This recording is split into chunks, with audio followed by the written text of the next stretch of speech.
So I'm going to hand the floor straight over to Anna-Louise Marsh-Rees, who will have 10 minutes to speak.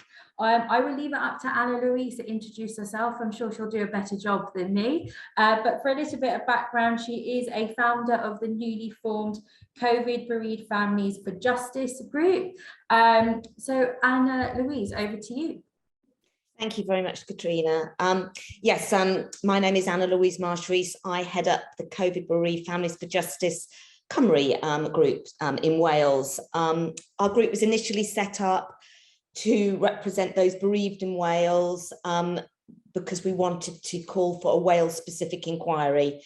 We have campaigned tirelessly, but sadly our First Minister, Mark Drakeford, has chosen to take a different stance, and he wants Wales to be in a UK inquiry only. So whilst we're still campaigning for a Wales-specific inquiry, that door is not closed. We are also part of the UK inquiry. The chair was appointed in December, Lady Hallett. The terms, the public consultation is now in progress, and this looks at the terms of reference. So this public consultation period started on the 10th of March and closes on the 7th of April. So I do encourage you to look at that, and you can feedback online. We had the privilege of meeting Lady Hallett last Tuesday in Cardiff. What she is doing is a tour of the UK. She is only meeting the bereaved families. And she was listening to 10 of our members' stories in the context of the terms of reference. She laid out her 7 principles. It's heartening to know that people will be at the heart of the inquiry. It will be firmly independent. It will be fair and thorough. It will produce recommendations via interim reports, which is great news. It will not be London-centric. It will be run efficiently, and it will be conducted openly with updates and reports available on the website. So far, my interaction with the UK inquiry team has been very positive. That they handled the meeting with great sensitivity. She was clearly moved. She understood Wales was different, which is one of our key aims. And I think that is going to be a key part of this UK public inquiry, is for people involved to understand that you know, how devolution works. That's not always been understood in the past.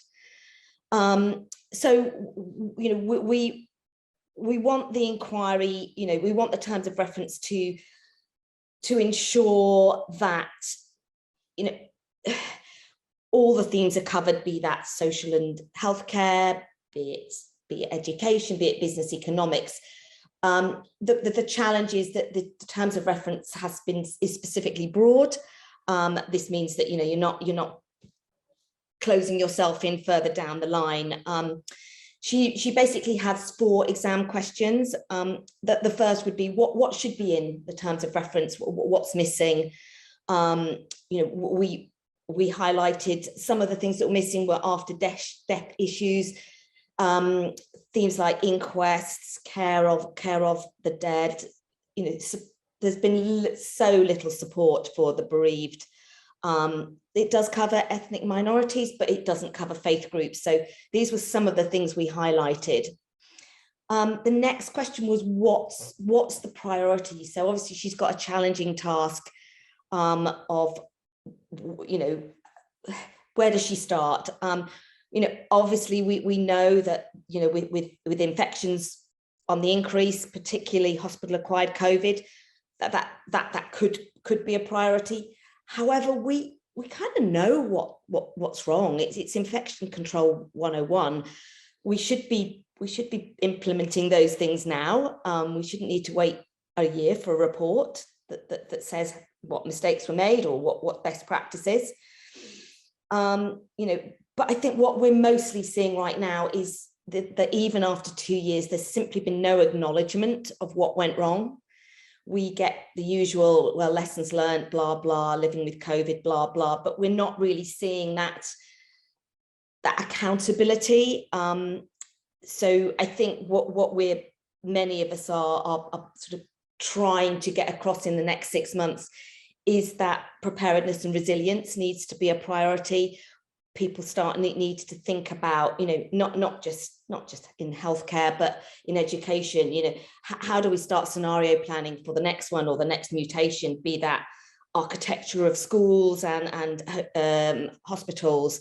Ventilation is absolutely key, and please start agreeing that it's actually aerosol and not droplet. That there is some real basic stuff that's still been got wrong.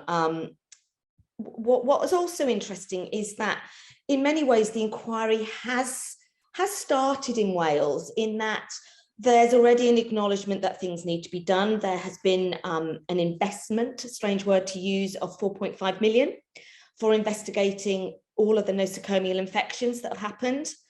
That also covers looking at consistency across health boards, which are in fact quite devolved in themselves in Wales, looking at how complaints processes, data and inaccuracy, patchy and inconsistent is also something they have already agreed to look at. There's also just this week, hot off the press, 3 million been earmarked for bereavement support. So I do feel like there is already some positive, signs that there, people are recognizing things need to happen. The third question was a difficult one for us, because she asked what was the end date we wanted for the inquiry. Obviously, that's a very difficult one to answer. Yes, I understand that she wants to time frame it so it doesn't go on for years and years, but we need to be very clear on what the definition of done or complete or fit for purpose is. So that's one that we're still pondering. And the final one of her questions was how is the inquiry going to be designed? Again, it's difficult. We have talked in previous sessions about how there is the opportunity for this public inquiry to be innovative, to think about things less hierarchically. What was surprising was that she hadn't considered or hadn't considered yet, let's say, running different inquiries, headed by different judges or chairs. So she does want to attend all hearings.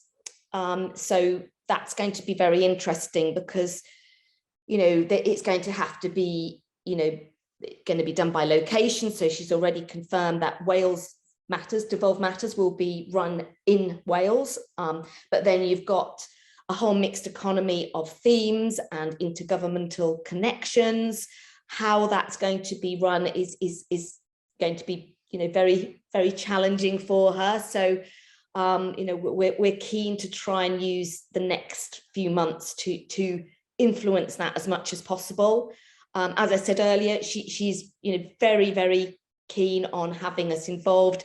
She's going to run listening sessions, because, I'm sure you'd all agree, there's going to be stacks and stacks of evidence that's going to be, gathered, be that qual and quant, over the next year.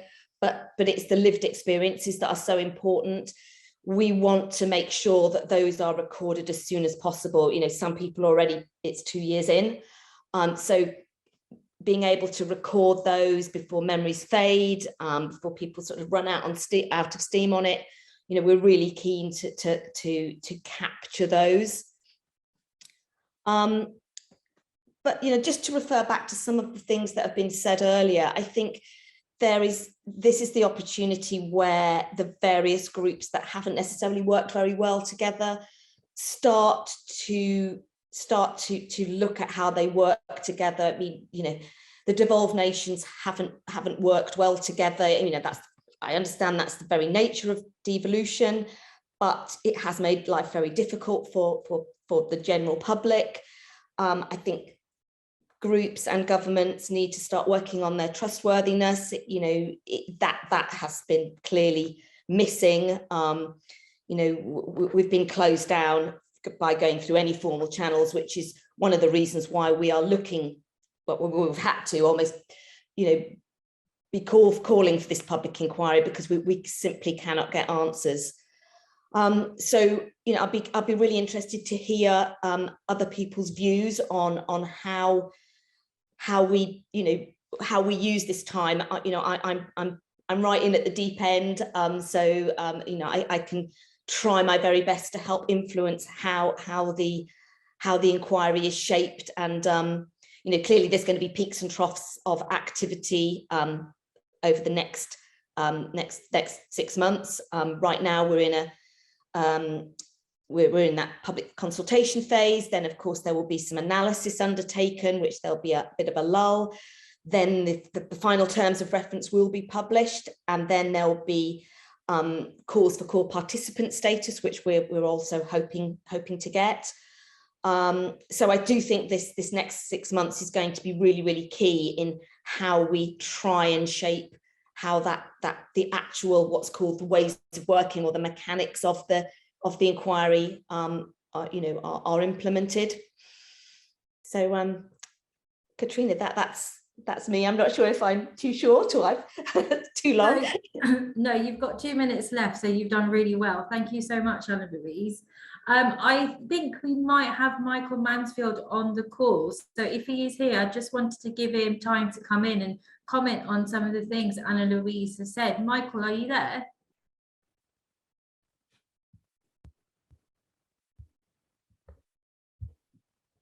So I'm going to take the silence as we've lost Michael. So sorry about that, everyone. But we'll move on to Matthew Flinders, who has been instrumental in our COVID-19 work over here at IPPO. Matthew, I just wanted to bring you in regarding some of the things Anna-Louise has said, especially around listening to lived experiences and how we bring that into the design of COVID-19 public inquiries. Michael hasn't been able to join us, so you've got 10 minutes to speak. Great. Okay. Well, thank you for inviting me along. And Anna-Louise, I really enjoyed listening to your points there, and I hope that we can work together to achieve some of the objectives you have. Let me just try and share a screen. I only have the one slide, you'll be glad to know, and I want to make sure that we have some space for conversation. Can you see that okay? Yes, we can. Great. So basically, what can we do in the next 6 months? Well, actually, I think we can do a huge amount. And I think what's really interesting about why the public inquiries matter, for universities and researchers, for those interested in knowledge exchange and navigating the intersection between research and policy in particular, it's because COVID was a rare opportunity in which we saw things happen incredibly quickly. New relationships, new processes, new innovations happened, and there is a real opportunity to develop and take those even forward rather than going back to some of the ways we used to work in the past. And I was really pleased that the new UKRI vision statement talks about the COVID innovations and the need to sustain lots of the very positive relationships that were built. The slight worry as we move hopefully into a post-COVID scrutiny phase is that we will shift to a highly politicized situation of blame games. So in terms of what we can do in the next 6 months, very quickly, and this comes from the project that I've been working with the IPPO team on, is I think we can do 3 things. And I hope that Anna-Louise would support some of these. First of all, I think we need to emphasize that the public inquiries are themselves a huge lesson learning opportunity. And I think there's a real need to try to influence the terms of the debate, to make sure that any overemphasis on blame is matched by still a very strong emphasis on future focused lesson learning, particularly around preparedness and resilience, as Anna-Louise just mentioned. What's really interesting about trying to emphasize lesson learning over blame attribution, and one of the key challenges for the COVID inquiry, although there are actually multiple inquiries, that's a really important point. We're not talking about a COVID inquiry, we are talking about numerous overlapping COVID inquiries that in many ways need to be connected and joined up. But anyway, the big challenge for Baroness Hallett's inquiry is just the bandwidth. It is potentially looking at everything. Most public inquiries, as lots of people on this call know, are looking at very focused events, issues or concerns. How does an inquiry cope with the breadth of the bandwidth? Secondly, evidence. This is where I think the research community can play a real important role. And again, I promised that I wasn't briefed by Anna-Louise before we spoke, but she made a really important point about everyday lived experience as a valid form of knowledge that needs to be captured. What researchers can do, which is critical now, is to collect and curate the existing knowledge base about what works within inquiry processes, not just from within the UK, but from around the world. There are opportunities to rethink, to utilise discretion about process, structure and outputs. And there was an interesting point raised by Anna-Louise about timelines and the deadline, the end point for the inquiry. Because anybody that understands the terrain of public inquiries will know that it's the post-inquiry phase where things do or don't happen. So thinking about life after the inquiry within the current inquiry, although that might sound slightly strange, is critical. But it's where academics, researchers can work with affected communities around brokerage and this theme of the day of digestibility to bring that research in an accessible form. And the third thing we can do is, in a sense, what we're doing right now, which is mobilization. We can engage in forms of co-production and co-design with research users, including the public, to shape and support the inquiry processes. Now, luckily, IPPO has already been able to engage with the team in Scotland. We've been able to engage with Baroness Hallett's team. We're engaging with lots of groups across the policy landscape that are going to be involved in the inquiry processes. But what we can do is support and be more responsive to the research needs that they might have in terms of how to collect, harvest, curate, and use knowledge.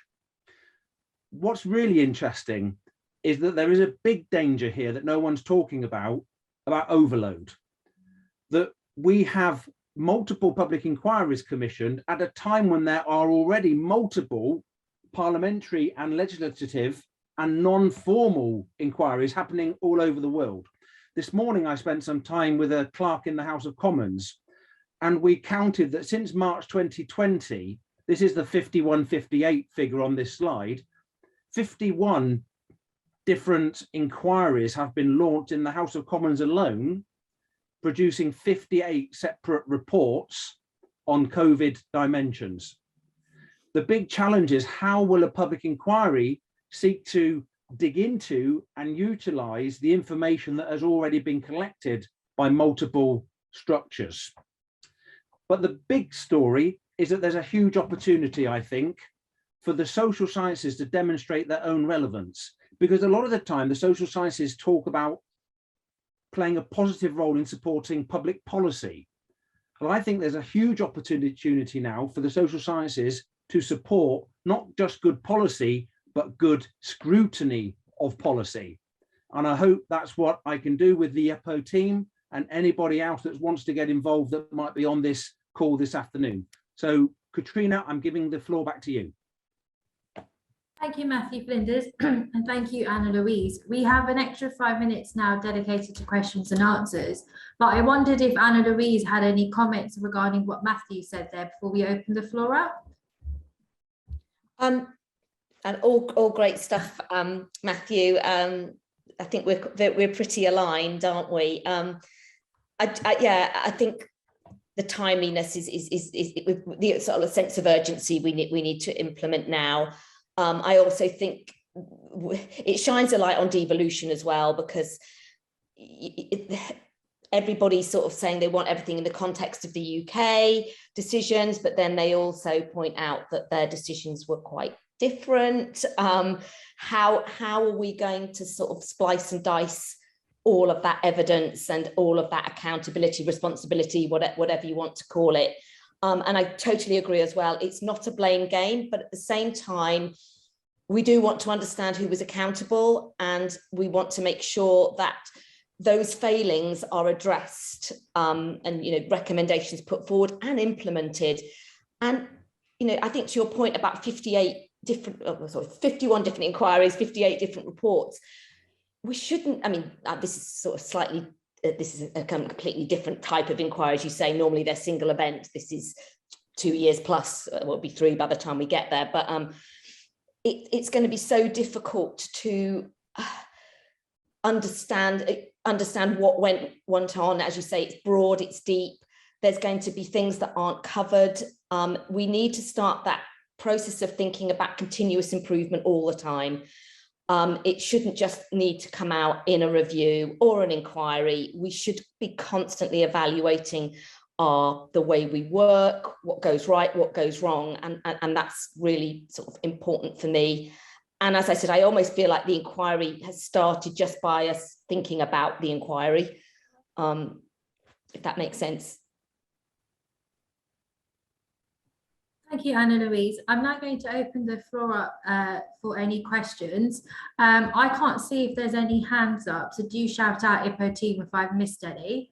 I'm just going to have a quick look in the chat, and there's a few comments regarding accountability. What are the different accountability mechanisms that need to be in place that make sure that people are held into account? I don't know if Matthew or Anna-Louise have any answers in regards to that.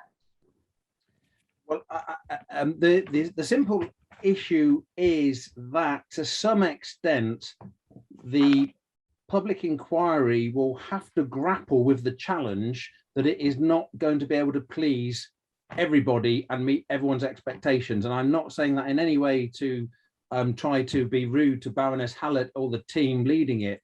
It's just that the public inquiry into COVID is going to be incredibly complex, but also highly politicized. And I think one of the things that we can do working together with groups like Anna-Louise's is to try to take some of the heat out of the politics so we can really understand what happened, who might be to blame, but more importantly, what can we learn? Thank you, Matthew. Anna-Louise, do you have anything to say on that? Totally agree. We're not a political group. However, we have chosen to work across all parties in Wales in order to get support. Obviously we're not naive. We know there's some political point scoring going on with those not in power in Wales, but we've met with the First Minister 5 times now. It's an interesting dynamic because obviously we're asking him to be scrutinised, or his decisions to be scrutinised, but we also see the power of working with and through people as a group. So we don't, our end game isn't just the inquiry itself, it's to evoke real change. And exactly as Matthew said, there is a certain amount, there is a certain amount of blame because we want to know what happened and why it happened, but mostly we want improvements, and we want to get that right as soon as possible. And one thing, so I feel really bad that I missed this. I know a lot of people say it's going to be very cathartic for some of the bereaved and of the bereaved, and I've sort of dismissed that. But when we took our 10 members to see Lady Hallett, I underestimated how cathartic it was for people that have probably been isolated and living with their grief for some time. And every one of them, when I checked in with them that evening, said they were so pleased they'd been listened to properly, and they felt very comforted by that. So I think that was a lesson learned for me as well, that it's not just about getting stuff right and all the functional stuff. That there is a certain amount of catharticism, can't say that, involved as well, which I possibly underestimated. Katrina, can I just come back quickly in there, please? Yeah. Jeff Morgan has been very influential in leading the IPPO's public inquiries work stream, and has made some really important points in the past about the need for a network-based inquiry. And I was very interested there that Anna-Louise suggested that Baroness Hallett was keen to oversee herself all elements of the inquiry. Now, my sense is, although I can completely understand that, I think that is going to be incredibly difficult just because of the bandwidth of the areas that the inquiry will have to deal with. To some extent, it would be worth thinking about more of a design approach that adopted almost a federated set of inquiries that all fed into one inquiry that maybe Baroness Hallett herself oversaw. But the one person doing it alone with a small support team, I'm not sure that is going to fit with the scale of this challenge. The flip side of the challenge, though, is also for the research community, for UKRI and the component councils. This is a really important opportunity to inject world-class research into the heart of a very live issue. UKRI vision plan is absolutely perfect in terms of the need for greater agility and rapid research responses.